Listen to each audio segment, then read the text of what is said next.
Howdy again, folks. Michael Swaim here, Team Papa Bear. Hopefully you're still getting the word out. As of this taping, we're 31 or 32% funded, and we're 33% through the life of the campaign time-wise. So, slightly behind schedule, not a big deal, but if you follow me, I do think a lot of pledges come in at the beginning, a lot of pledges hopefully come in at the end when people are like, the momentum has got me, I'll join. But as much as you can, if you got a friend who you think might be interested at all, please share it with them. That's the other big way you can help besides just pledging if you're able to. But anyway, here I am. I've got the copy of Gloomhaven that I purchased right when the pandemic started. Never opened, will never be played, never ever. I moved away. I don't have any friends here physically. Anyway, that's my cross to bear. But I wanted to talk about Sarah today. So I've been doing these pieces about the various characters in our thing because as I talked about at length last update in the Ahmed update, it's not just about furries, right? It's about, of course, the relationship between Trey and Hank, but also generally the idea of an entire interconnected community coming to terms with some element of forming their own sexual identity. And that is represented through multiple threads, and we hope that it's not like hammering you over the head, but that people who consider the film afterwards, or in the middle of Act 3 might be like, they were all on similar journeys. This was kind of on a theme. I get it. So the theme is definitely the complex journey of your sexual identity formation. We sort of represent different shades of that through Trey, Hank, Ahmed, Sarah, Arturo. Those are our big five. Well, and Linda and Ed as a unit. And Tuttle the counselor as an example of how cishet culture can fuck you up. But anyway, we're talking about Sarah. So Sarah's loosely based on my sister, Lisa, and what do I want to say? I want to say that a lot of the stuff about what loosely means, like how much we've dramatized, I also talked about in the Ahmed update, so if that interests you, please do watch that. So I'm going to skip that and just say that what we're trying to do with Sarah, my beard's unruly, aside, I'm getting married in 12 days? No. 9 days? 10 days, soon. And so I am intentionally let my hair get all scraggly, so when I look good the day before the wedding, it will be a surprise to not a surprise, they know I'm going to groom myself, but my partner will be like, you look good compared to how shitty you looked. Anyway, Sarah's loosely based on my sister Lisa. Most rambling update ever. And I guess because I'm reticent to talk about this, but I need to, that's the point. Obviously, Sarah reveals in Act 3, if you happen to have read the script. If you have not, and you're just supporting the film on premise alone and you want to be surprised, I'd say check out now. But here we go. Spoilers. Sarah, of course, reveals that she's a victim of sexual assault. She's in a foster care situation that's not useful or healthy, shall we say. And the system has sort of failed her. And that was true of my sister Lisa. All those things are true, including the sexual assault at the hospital and the details of that, including that she fought a lot and threw a brick at a girl. Anyway, a lot of the stuff about Sarah is true of Lisa. She helped me write those portions. She's read the script.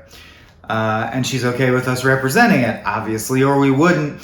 And in fact, I don't think I'd even include a sexual assault trauma/survival thing if it wasn't done with the input of someone who actually went through that, because it wouldn't really seem like my place to do so.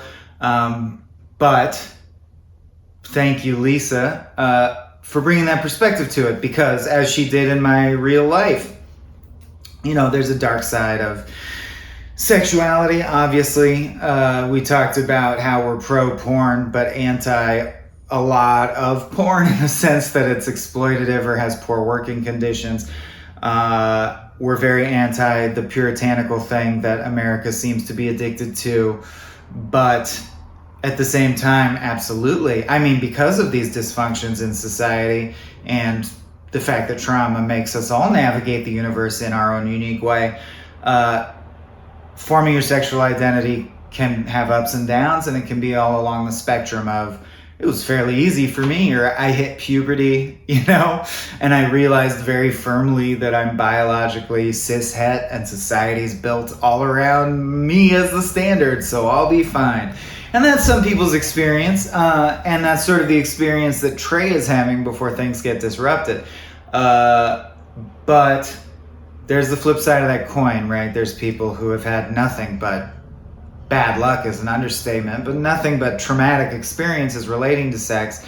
And of course, that's a lifelong journey of coming to sex again if you choose to. And it's also something that we use in the movie to catalyze realizations for Ahmed and Trey, which did worry us a bit about, like, you don't want a character, especially a trauma survivor's story, to be subsumed or used just to catalyze another character's plot. But I feel like we've done a good job of interconnecting our players in such a way that various times they bounce off each other and catalyze changes for each other, as it should be, right? What mostly changes our mind, unless it's like a whodunit and you find a clue and you realize blah, blah, blah, is talking to people or seeing people or having the nature of your relationship with people change. And that changes you, even though you resist it. It inevitably changes you, and that's stories, that's movies. So I feel like we did Sarah justice. I really love her story and her arc, especially because it touches on the foster care system in a way that I feel is realistic. It was definitely my sister's experience, mirrored pretty closely, and although she was at institutions more than individual homes. Anyway, I don't even want to give out other details of her life too much, except to say that I love her. I appreciate her letting us use these themes, and I appreciate my mom, who is unfortunately also a sexual assault survivor, who helped us very much with that portion. Yeah, I guess I don't need to go into micro detail, but yeah, got a lot of feedback around this portion, just as we hope to get a lot of feedback from actual furs, and have, which has been wonderful, around those themes. And I'd like to say that Sarah's story still ends on a hopeful beat, or at least a beat where she's taking control of her life and changing the nature of her expectations. Although it can hurt a lot, there is a strength and freedom from or stopping expecting the system to help you, or being woke, I guess, which in my mind means waking up to the fact that everyone's human and everyone's imperfect, and systems are imperfect, and in fact a bunch of them are fucked. Whereas when you were a young person, you might have thought, well, adults are handling all this, it must be, and for thousands of years, these systems have been developing, they must be good systems. And then you sort of realize, oh no, never mind. Which Cracked was instrumental for with me, and I think a lot of other folks my age. But it continues. So, that's sort of the journey for Sarah, realizing that her trauma is her own, taking some ownership of that, but hopefully we still grant that that's a very complex lifelong journey, as intense trauma always will be. And we just leave her in a place where she's sort of still beginning that journey, but has turned an important corner. Okay, that's all. I hope we get to make this movie. It's looking like we will, but we still need to get that other 70%. So if you can help us out, please do. Even just share this update. It might interest some people. Okay, thanks. We're doing good, guys. Good job. Great. Appreciate you.